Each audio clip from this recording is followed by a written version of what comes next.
السلام عليكم ورحمة الله وبركاته. اللهم صل على سيدنا محمد. يسعد لي أوقاتكم حبايبي، كيفكم؟ طمنوني عنكم، إن شاء الله بتضلوا بخير على طول.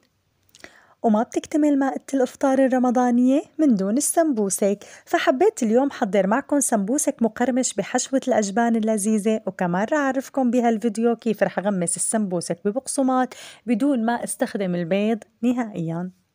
ويلا تابعوا الفيديو وشوفوا طريقة هالسمبوسك المميز بالشكل والطعم والقرمشة.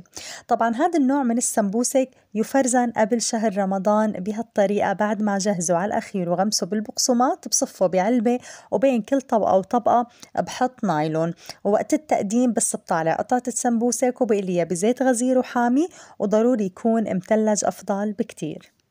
والأجبان يلي استخدمتها للحشوة جبن عكاوي وجبن شيدر وجبن موزاريلا. أكيد فيكن تضيفوا أنواع تانية من الجبن حسب المتوافر عندكم وحسب نوع الأجبان يلي بتحبون. كمان رح ضيف على الأجبان حبة البركة. ممكن أنتوا تضيفوا أشياء تانية، ممكن زعتر، ممكن فلفل حار، ممكن زيتون، حسب يلي بتفضلوا. ولأبدأ بالتحضير بحتاج لرقائق سمبوسك جاهزة يلي بتجي بهالشكل ومتوافرة بكل السوبر ماركت، وكمان أنا منزلة طريقة تحضيرها بالبيت موجودة بالقناة، سهلة جدا، رح أترك لكم الرابط بصندوق الوصف. ولخليط التلزيق بحتاج لدقيق وماء، بخلطهم منيح مع بعض وبخلي قوامهم شوي سميك. هلأ بهالطريقة باخد شريحتين من الرقائق وبحطهم فوق بعض على شكل زائد، وبضيف بوسطهم الحشوة، وببدأ أرد الأطراف بهالشكل لخبي الحشوة تماما، وكل ما برد طرف بدهن خليط التلزيق وبرد الطرف الثاني فوقه بهالطريقة لأحصل على سمبوسك بشكل مربع. كتير سهلة الطريقة وبسيطة وما فيها أي تعقيد، وهيك بطمن إنه الحشوة تخبت جوا، وشو ما استخدمت نوع جبن مستحيل تطلع الجبنة وقت القلي، لأني تأكدت إنه السمبوسك مسكر من جميع الأطراف. وأكيد بكرر نفس الطريقة لخلص كل الرقائق. طبعا فيكن تحشوهم لحم أو دجاج أو أي حشوة أنتو بتحبوها، عن جد ولا أروع من هيك، بتجنن، كتير طيبة ومقرمشة لأبعد حد. اعتمدوا هالشكل بشهر رمضان وغيروا عن السمبوسك التقليدي. أنا صراحة فرزنت كمية كبيرة بجميع الحشوات، وخاصة لأنه هالطريقة بتتغمس بالبقسماط بدون ما استخدم البيض، وهذا اللي بيطمني إني فرزنون وأنا مرتاحة. ولحتى غمس هالسمبوسك بالبقسماط بدون ما أحتاج لبيض، بعمل خليط من الدقيق والماء فقط، وهذا الخليط للتغميس. بضيف الماء فوق الدقيق على دفعات وبحرك. بدي خليط الدقيق والماء يكون بالضبط بسماكة خليط البانكيك. شوفوا كيف القوام بهذا الشكل وهي السماكة المطلوبة.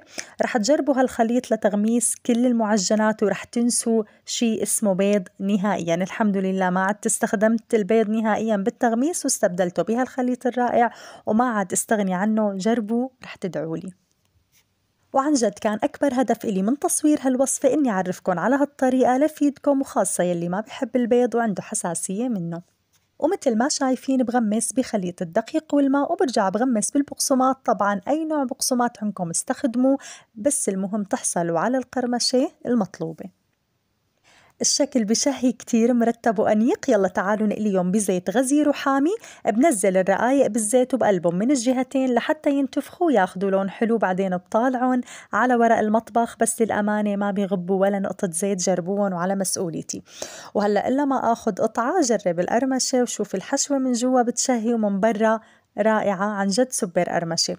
كتير سخنين بس لازم صور لكم النتيجة الرائعة. يعني أطيب من هيك وصفة تتقدم بشهر رمضان مع صحن فتوش وشوربة ما في.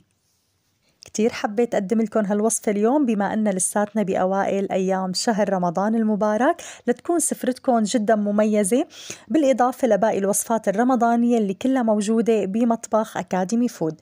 لتحصلوا على كل الوصفات ادخلوا القناة واشتركوا وفعلوا جرس التنبيهات ليوصلكم كل جديد.